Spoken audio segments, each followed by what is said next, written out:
For years, Tyler's nightly ritual was simple: headphones on, lights off, and his favorite online horror game, Dead Silence Online. It was a multiplayer survival title where players teamed up to navigate haunted mansions and survive ghost attacks. The game's eerie realism was its biggest draw: echoing footsteps, whispering corridors, and random voice chat glitches that blurred the line between real and in-game audio. But to Tyler, it was just an escape.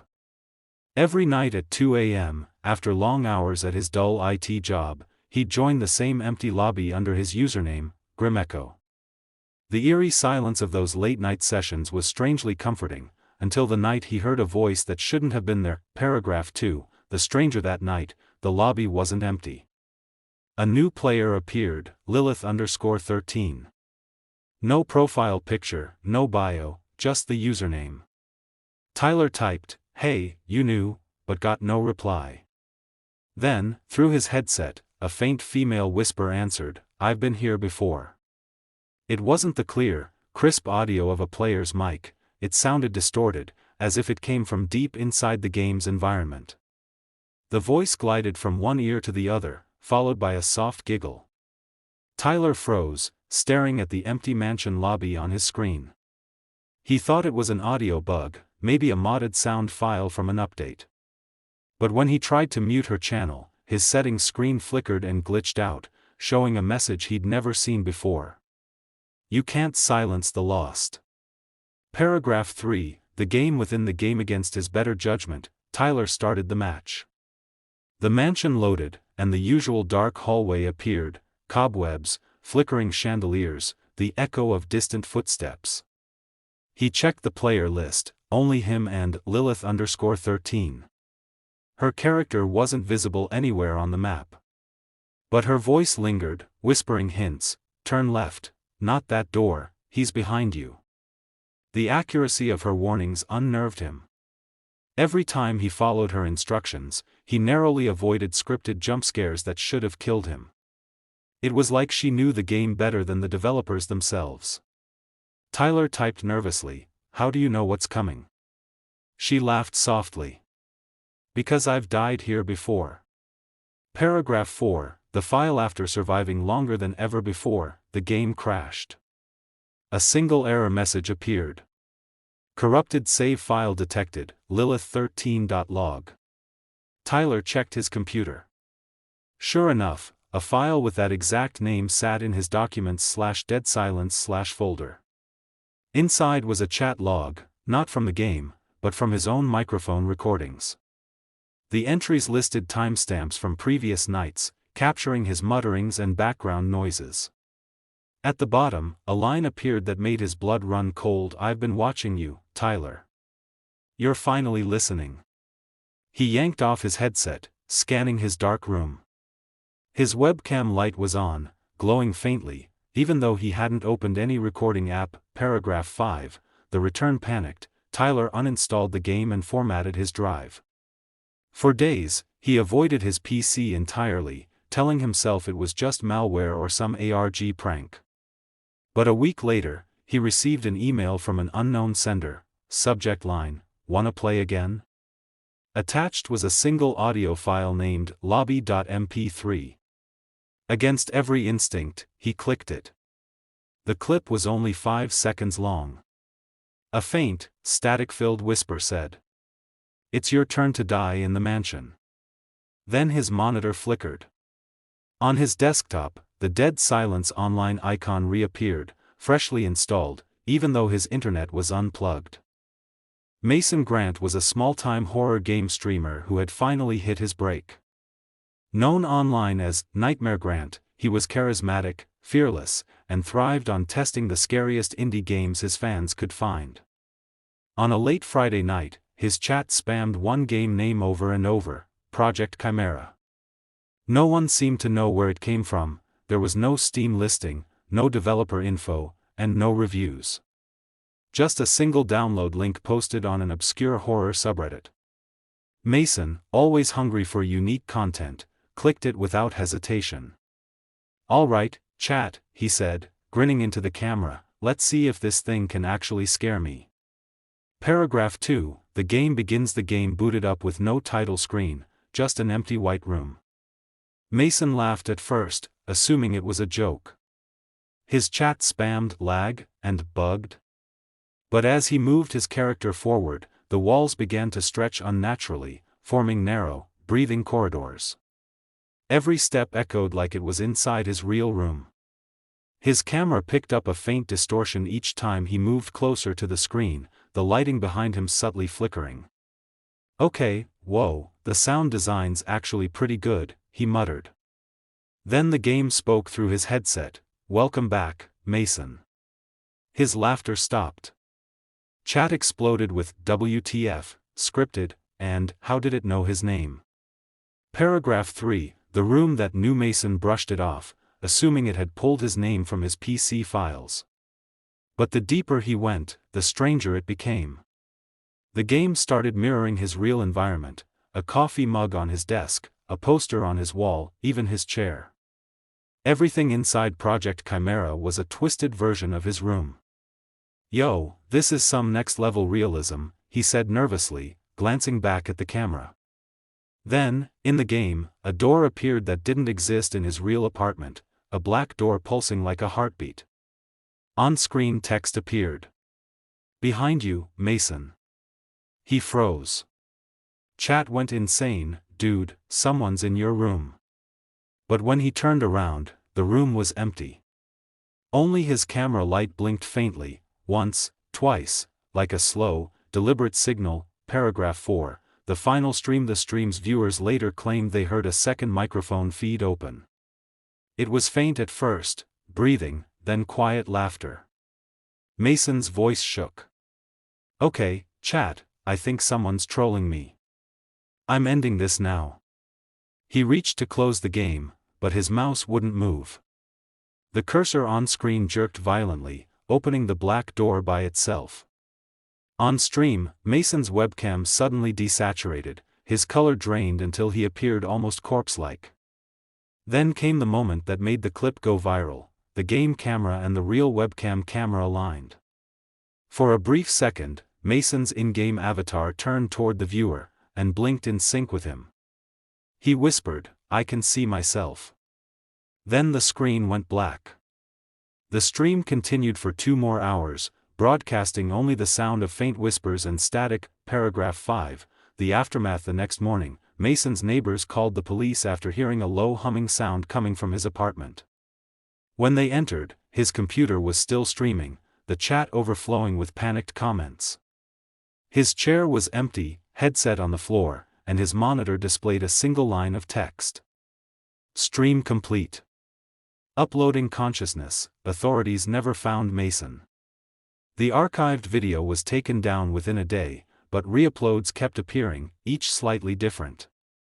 Some versions included a flickering silhouette standing behind Mason just before the blackout, others showed his webcam feed slowly zooming in on his empty chair, as if someone else was controlling it. The return to childhood. For years, Emily hadn't touched a video game. As a kid, she'd been obsessed with an old PlayStation 2 title called Hollow's Edge. It was a dark fantasy adventure that vanished from shelves after a few players reportedly experienced psychological disturbances.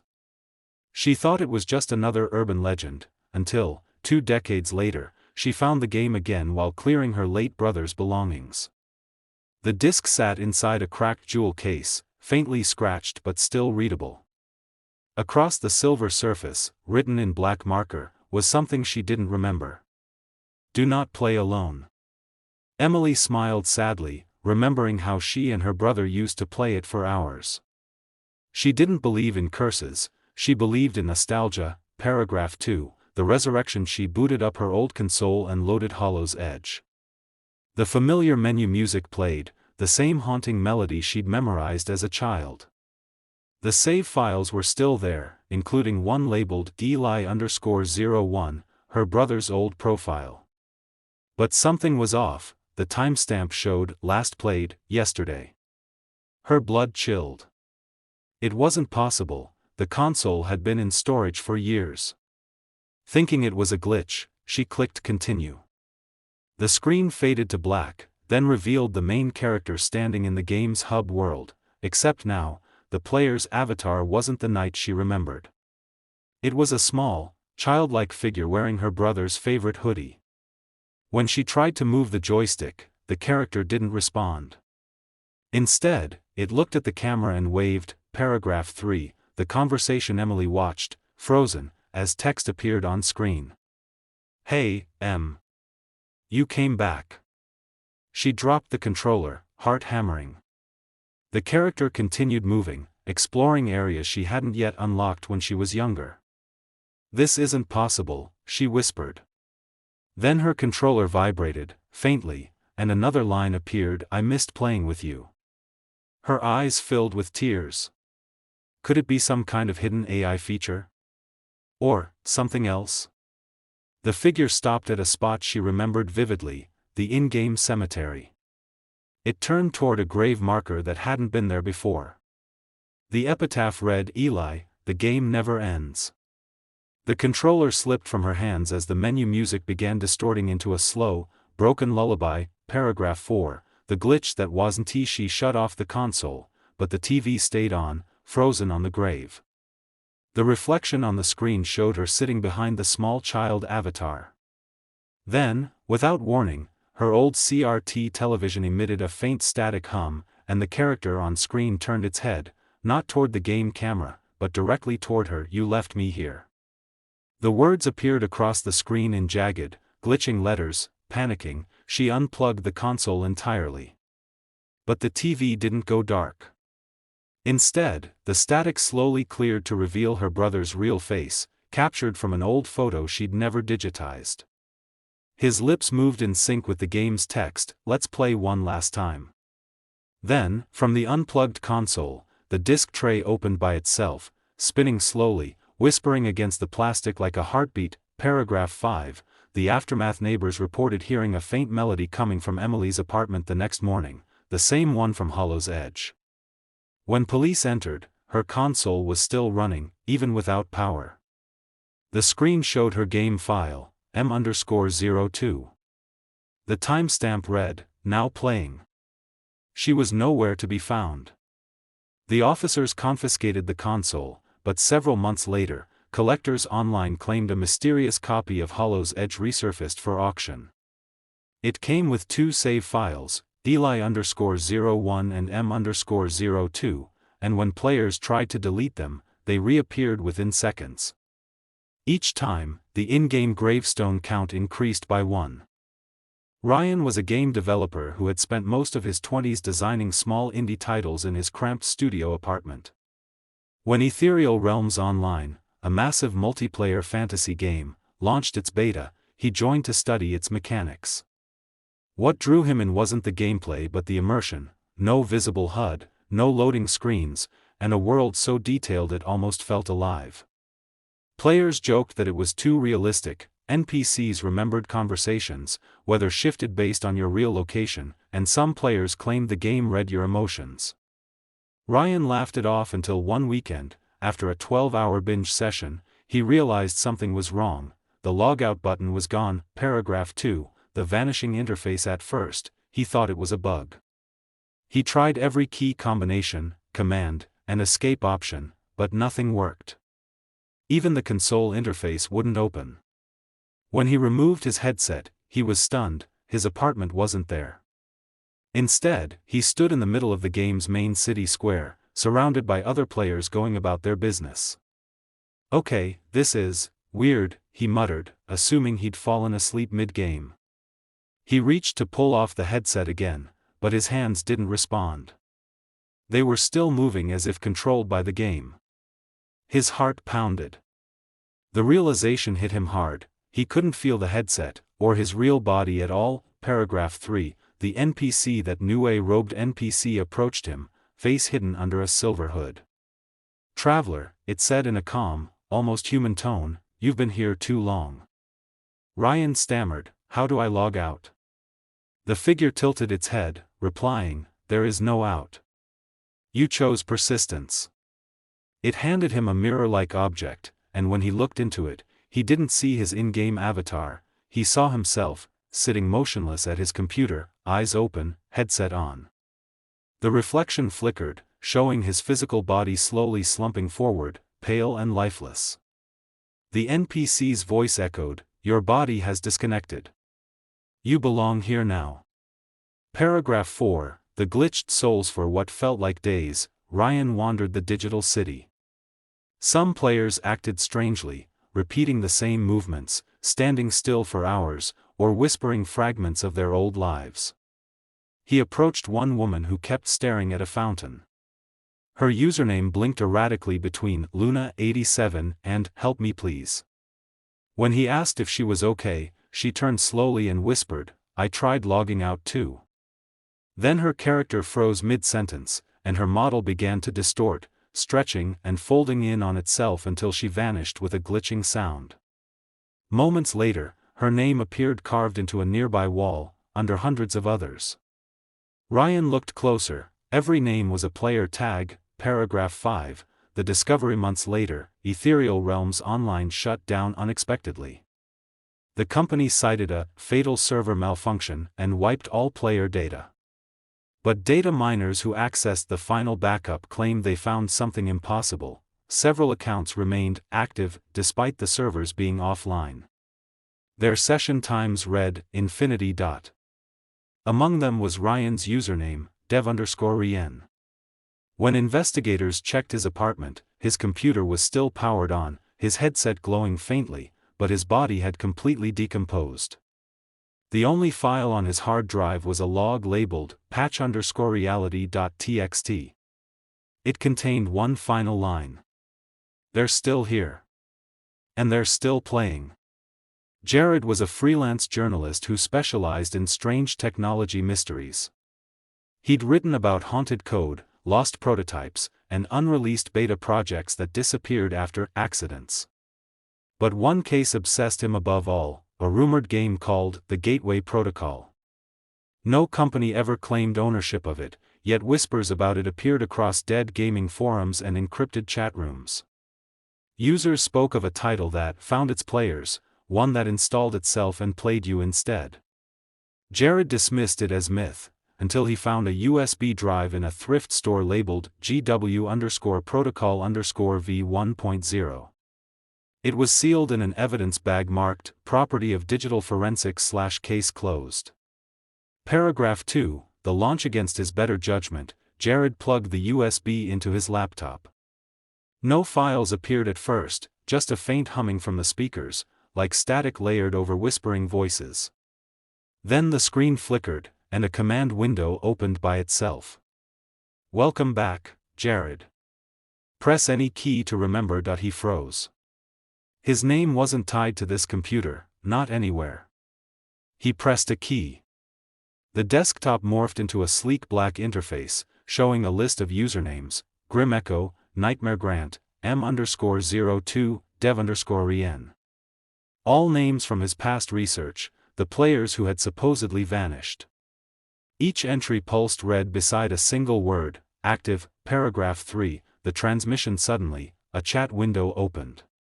The text scrolled automatically, typing faster than Jared could read. "Grim Echo, you shouldn't have found this. Nightmare Grant, we didn't play the game. It played us. M_02, it remembers everyone. Even you, dev_Rien, the protocol connects the worlds. Don't let it boot." Then the window froze, and his webcam light blinked on. His own reflection appeared, but behind him, in the dim hallway of his apartment, stood 4 faint silhouettes, outlines of the names he'd just seen. One leaned forward, whispering through the speakers, "Join us. We need another player."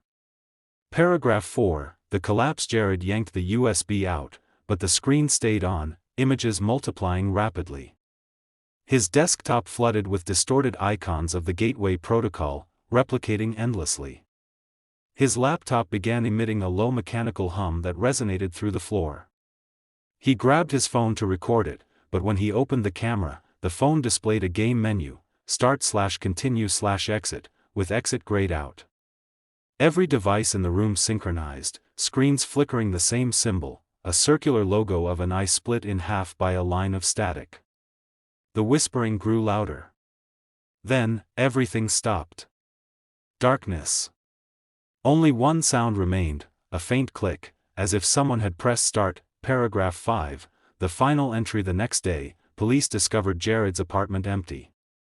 His laptop still ran, though it was disconnected from power. On the screen was a single text document titled Final Patch Notes. It read, Gateway Protocol 2.0 is live. For connected, 1 initiated. Below it, a new username blinked slowly into existence, Jared_01, active. Authorities later found copies of the mysterious USB drive mailed anonymously to gaming influencers and beta testers around the world. Each package included a note, "Thank you for joining the next test. Do not log out." Since then, random Twitch streams, indie horror games, and even chatroom voice logs have been interrupted by the same eerie voice, whispering, "Player 5 has entered the lobby."